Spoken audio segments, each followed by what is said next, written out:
Texas Rangers vs. Comanche Warriors. Plum Creek, 1840. Dawn broke over San Antonio as a lone teenage girl stumbled through its dusty streets, her nose mutilated, her face bearing the scars of brutal captivity. Matilda Lockhart's appearance told a story far different from the peace negotiations about to unfold. Behind her, proud Comanche chiefs approached the council house, their decorated war bonnets swaying with each deliberate step, while their people gathered in the shadow of the old Alamo walls. Welcome to Native Legends and History Stories. Join us as we uncover the dramatic events that ignited the bloodiest chapter of the Texas frontier. Subscribe now for deep dives into the true tales that shaped American history. The year was 1840, and the Texas frontier trembled under the hoofbeats of the most feared warriors on the plains. Comanche raiders swept down from the north like storm winds, their very name sending chills through settler communities. But now something had changed. The fierce lords of the prairie had come to talk peace. The winds of change had blown through Texas politics, where Sam Houston had woven careful threads of diplomacy with both native tribes and Mexicans. His successor Mirabeau B. Lamar gripped the reins of power with iron determination. The new president's words echoed through government halls. Texas would rid itself of all Indian presence, by negotiation or by force. In early 1840, an unexpected message reached San Antonio. Comanche leaders sought peace talks with the Texas government. The small frontier town buzzed with anticipation and suspicion. Texas officials laid down their terms. Negotiations would begin only when all white captives were returned. The Comanches agreed. As March painted the hills with blue bonnets, they returned to San Antonio. 65 members of the tribe, men, women, and children, filed into town. Among them strode 12 chiefs, their bearing proud despite coming to the negotiating table. But something was wrong. Where dozens of captives should have been, only young Matilda Lockhart stepped forward. Texas militia units watched from the shadows, fingers resting near triggers. The Republic had dispatched them quietly, anticipating treachery. Inside the old courthouse they called the council house, the air grew thick with tension as Texan officials confronted the chiefs about the missing captives. "This is the only one we have," the chiefs declared, their faces impassive. But Matilda's trembling voice cut through their words like a knife, telling of other prisoners still held in Comanche camps. The Texas negotiators' expressions hardened as they realized the chiefs had broken their word. Steel entered their voices as they delivered their ultimatum. The chiefs would be held hostage until every last white captive was returned. In that moment, the delicate balance between peace and war teetered on a knife's edge.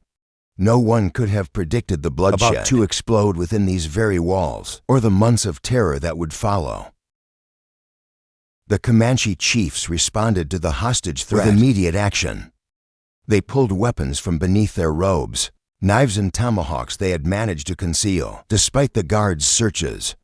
The first chief lunged at the nearest Texas official, while others rushed toward the doors. Texas soldiers stationed around the room raised their rifles and opened fire. The council house erupted into close-quarters combat. Comanche warriors fought with desperate ferocity, trying to break through the soldiers' lines to reach the exits. Gunfire echoed through the building as the Texans fired at point-blank range. Tables overturned as men grappled and fought one by one. The chiefs fell within minutes. All 12 lay motionless on the courthouse floor.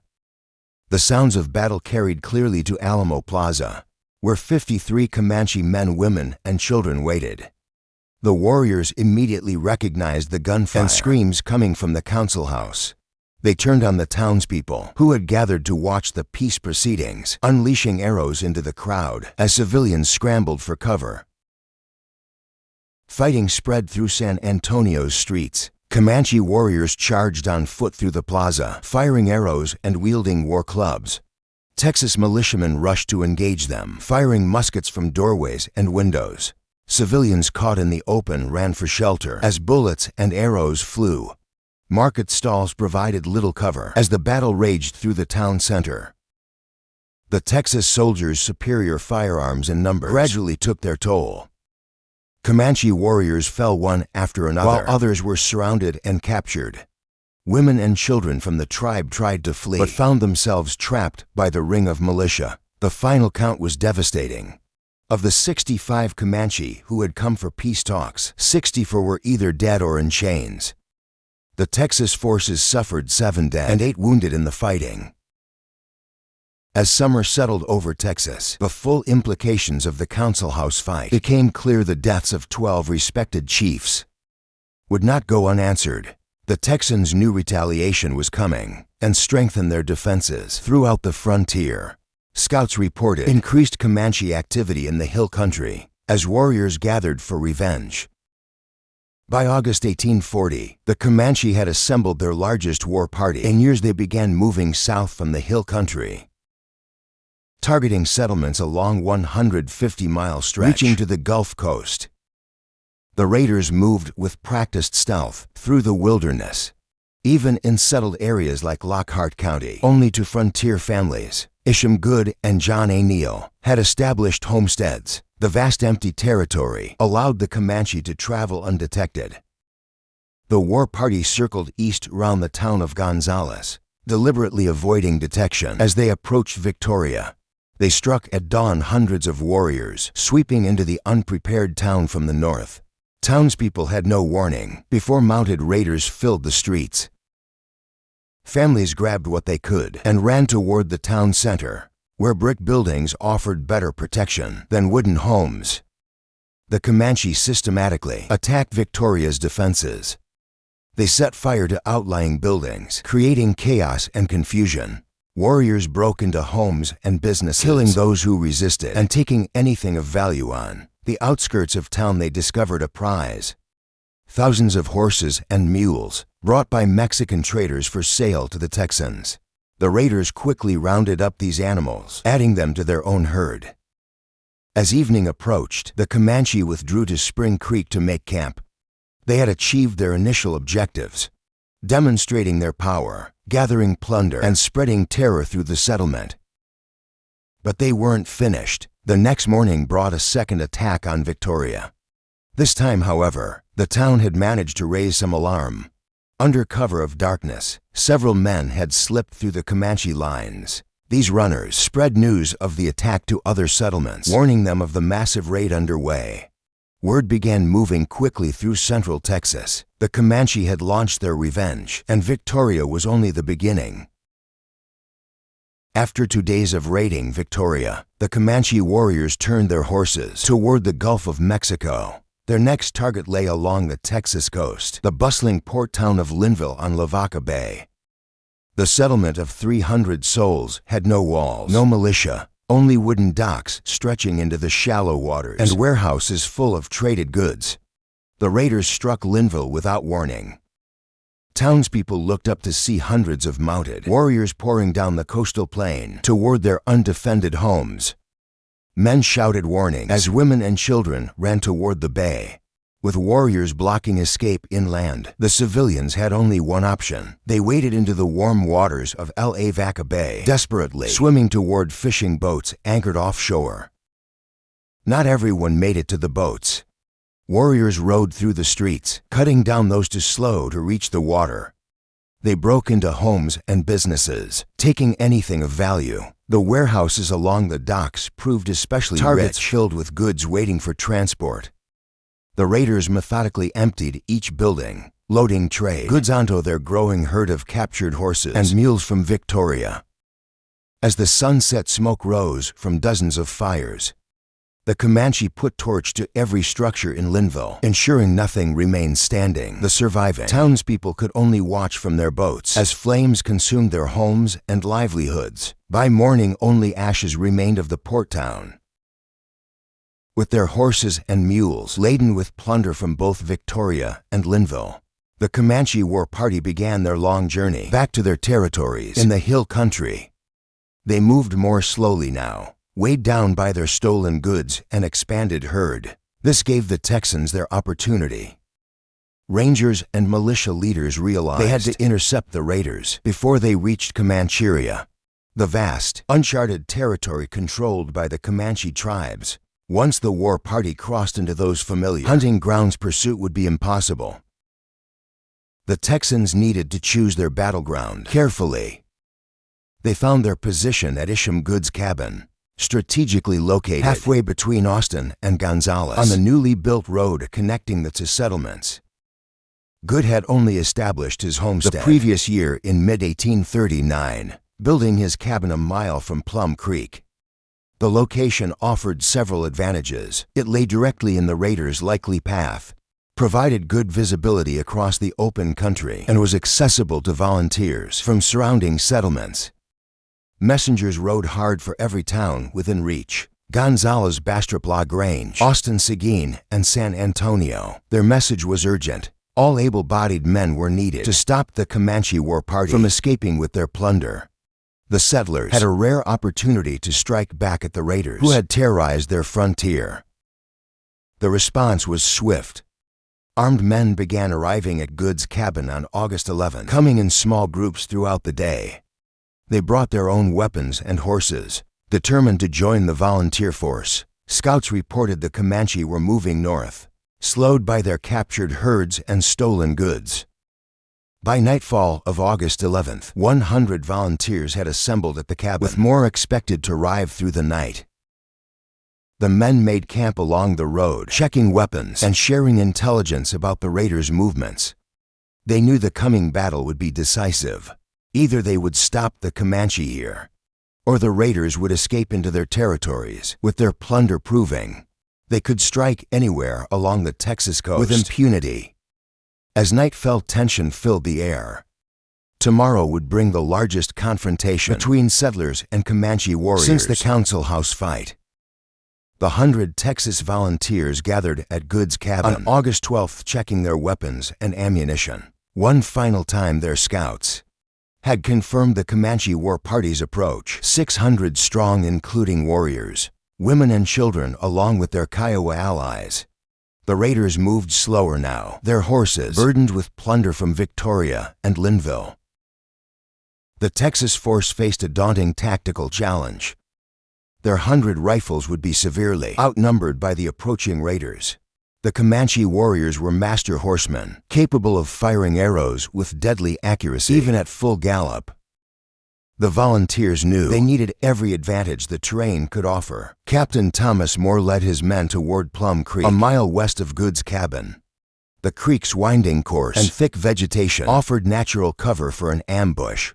Moore positioned scouts at regular intervals along the creek bank, watching for the first signs of the war party's approach. Within hours, the scouts returned with precise intelligence. The Comanche were 2 miles downstream, moving steadily northward with their captured herds. The volunteers spread out through the brush and trees along the creek line. They concealed their horses in deep thickets, ensuring no nervous whinnying would betray their position. Experienced frontiersmen chose elevated positions that offered clear fields of fire while remaining hidden from the creek bed below. The less experienced men took positions behind natural barriers, fallen logs, and large rocks that could provide protection from Comanche arrows. A rider approached from the east at full gallop, bringing crucial news. General Edward Burleson was moving quickly from Bastrop, 25 miles away, with 100 additional volunteers. This reinforcement would dramatically change the battle's dynamics, doubling the Texas fighting force. More significantly, Burleson brought 13 Tonquá warriors, renowned for their tracking and fighting skills. The Tonquá's presence added another layer to the coming confrontation. Their bitter history with the Comanche stretched back generations. The Comanche's expansion from the northern plains had violently displaced many tribes, including the Tonquá, from their traditional hunting grounds. The Tonquá had never forgotten this loss. They had become valued allies to the Texas forces, serving as scouts and warriors in every major campaign against their old enemies. Their knowledge of Comanche tactics and their skill at reading the landscape made them invaluable in planning ambushes and tracking war parties. Captain Moore faced a critical decision. The Comanche were approaching faster than expected, their advanced scouts likely already probing the creek area. Yet Burleson's reinforcements were also close. pushing hard to reach the battlefield. The captain sent runners south to track the raiders' exact position and east to urge Burleson forward. The situation grew more tense when a scout reported the Comanche vanguard was already visible. Burleson's force was tantalizingly close, just a few miles away, but the battle couldn't wait. The 100 volunteers along Plum Creek prepared to engage the full war party alone if necessary. Burleson's mounted force pushed their horses harder upon hearing the news, maintaining a steady trot despite the August heat. Behind them, the 13 Tonkawa warriors demonstrated extraordinary stamina. They had left Bastrop without horses, running alongside the mounted Texans for nearly 25 miles. Even as Burleson's men spurred their horses to a faster pace in the final miles, the Tonkawa warriors kept up their determination, fueled by the chance to strike at their traditional enemies. The volunteers concealed along Plum Creek could now spot dust clouds rising above the tree line. To the south, the 600 Comanche and their allies were approaching, their captured horses and mules moving slowly under the weight of plundered goods from the coastal raids. Time was running critically short. Burleson's reinforcements needed to arrive before the raiders began crossing the creek or moors. 100 men would have to face the massive war party alone. The 13 Tonkawa warriors completed their remarkable 25-mile journey on foot, arriving at Plum Creek alongside Burleson's mounted force. Their arrival transformed the tactical situation. The Texas forces now numbered to 100 men, a force strong enough to challenge the Comanche raiders directly, however. Timing proved critical. The Comanche war party had already passed the initial ambush positions while Burleson's men were still approaching. The Texas volunteers emerged from their hiding spots along Plum Creek, forming into organized units. As Burleson's reinforcements arrived, the Comanche warriors, their horses laden with plunder, suddenly found themselves caught between two forces. The battle began as a running fight across the prairie. Texas cavalry pursued the Comanche war party, engaging their rear guard in sharp skirmishes. The raiders tried to protect their captured herds while moving northwest toward the hill country. For 5 miles the chase continued, neither side fully committing to a decisive engagement. The Texas forces maintained steady pressure, forcing the Comanche to defend their plunder while trying to reach familiar territory. The terrain gradually changed as the fighting moved toward Kelly Springs, approximately 3 miles west of present-day Lockhart. Here the Comanche warriors finally took their stand. They formed defensive positions, protecting their supplies and families while preparing to engage the Texas forces. The main battle lasted 45 intense minutes. The Texas volunteers dismounted and formed a defensive square, a formation that allowed them to direct concentrated fire in any direction. The Comanche responded with their traditional cavalry tactics, circling the square and launching mounted attacks from multiple directions. One Comanche chief displayed extraordinary bravery that caught the Texans' attention. He repeatedly charged close to their lines, firing arrows with deadly accuracy before wheeling away. The Texas riflemen targeted him specifically, but their shots seemed to have no effect. After several passes, they noticed something unusual. A metal plate hung from the chief's neck, acting as an improvised shield. The chief's tactical approach was bold but consistent. He would charge within arrow range, loose his shots, then quick,